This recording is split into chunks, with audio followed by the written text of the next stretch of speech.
Donc, on est au nouveau laboratoire d'archéologie et de patrimoine. Donc, c'est un nouvel espace polyvalent qui est en plusieurs parties.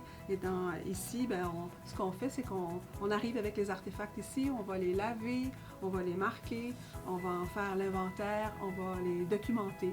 Donc, il y a vraiment une équipe qui peut travailler autour du comptoir de travail ici.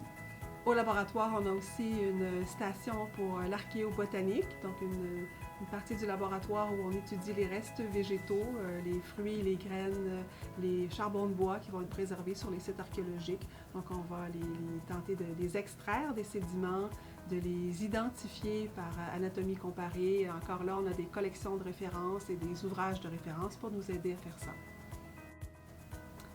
Il y a une autre partie du laboratoire qui sert essentiellement pour la prise de photos. Donc, on a une petite station pour la photographie et une station aussi pour la numérisation 3D.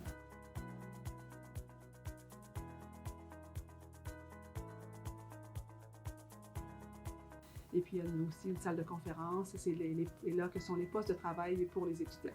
Bon, au laboratoire, on est aussi équipé pour documenter les artefacts, et notamment par la photographie. Donc, on a un poste de photographie ici où les étudiants peuvent photographier les objets qui sortent de l'inventaire.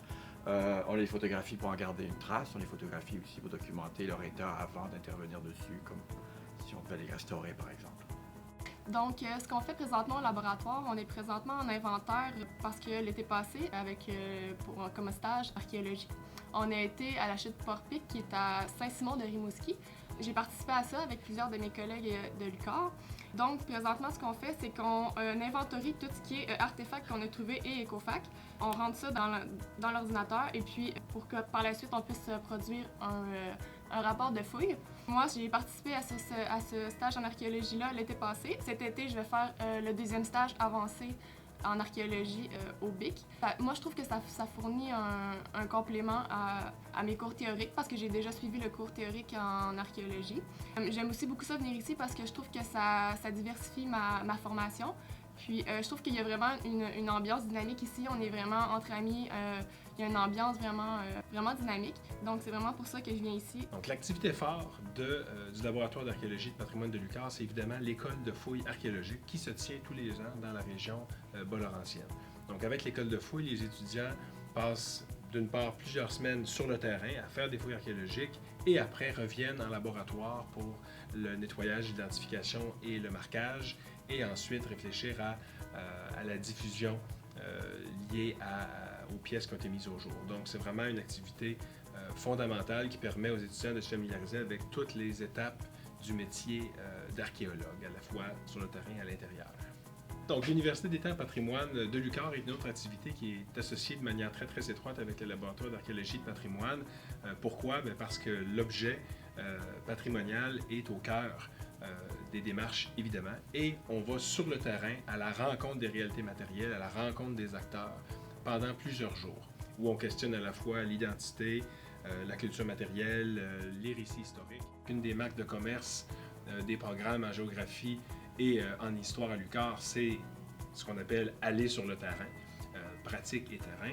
Et là, à ce moment-là, bon, on va faire des relevés, on va documenter des sites, on va observer des vestiges. Donc, le laboratoire d'archéologie de patrimoine de l'UQAR est au cœur de l'animation pédagogique ici dans tout ce qui touche les sciences humaines en général. Donc, il y a une série de conférences qui s'appellent les conférences archéopathes qui sont tenues à chaque année. On a plusieurs éditions qui permettent à la fois d'aborder des sujets qui touchent la culture matérielle, l'archéologie, la géographie culturelle, l'histoire, le développement régional et territorial. Et d'ailleurs, cette série de conférences-là est interdépartementale dans la mesure où à ma contribution des étudiants, des professeurs, des spécialistes qui touchent aux différents départements ici de l'UQAR. Les activités du laboratoire d'archéologie et de patrimoine, les étudiants peuvent réinvestir le fruit de leurs travaux dans une foule d'autres activités qui sont offertes ici à l'UQAR par les différents modules. On pense entre autres à des revues étudiantes, à des colloques étudiants. Donc l'animation pédagogique est très riche.